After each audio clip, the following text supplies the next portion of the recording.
waftigii uu hogaaminayay wasiirka wasaaradda arrimaha gudaha Somaliland ee arrimaha nabadaynta u joogay deegaanka Bacaha oo u dhaxeeya deegaanka Dararweyne ee magaalada Elafweyn ayaa maanta isugu yeedhay salaadiinta cuqaasha waxgaradka labada arda oo dhawaan ay dirirtu ku dhaxmartay Bacaha kaasi oo sababay dhimasho iyo dhaawac labadaba waxaana isla goobtaasi lagu dhaariyay konton oday oo kamid ah salaadiinta cuqaasha iyo sidoo kale waxgaradka labada arda ee deegaankaasi ay dirirtu ku dhaxmartay ugu horeyn wasiirka wasaaradda arrimaha gudaha Somaliland oo shirkaasi furay ayaa si miisaan leh ula hadlay isagoo sheegay inay saddex xaalo uga fadhiyaan imikana waxa weeye waxaan maanta u fadhinaa saddex arrimood inaan halkan ku dhamaan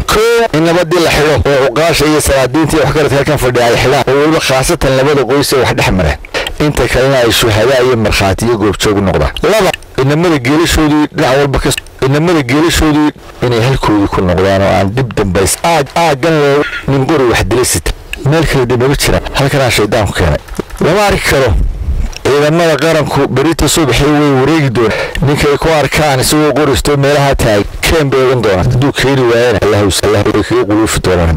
dilka keliya golowaka dilka ninka belada maangan ama qaadan waaya talada odayaasha iyo dowladda iyo awaamirta dowladda ninka keliya ogolayn meesha ka baxaa inta kale waxaanu ku haynaa bog iyo laab saddex arrintaa labada beelood isku maandhaaf oo layidhi way soo noqnoqoto ama jaad ha la socoto ama baabuur ha la socoto ama siyaasad ha la socoto ama axsaab ha la ama dan gaar ahaaneed ha ka dambaysee inaynu reerkaa isku wanaagsanaynu ka dhex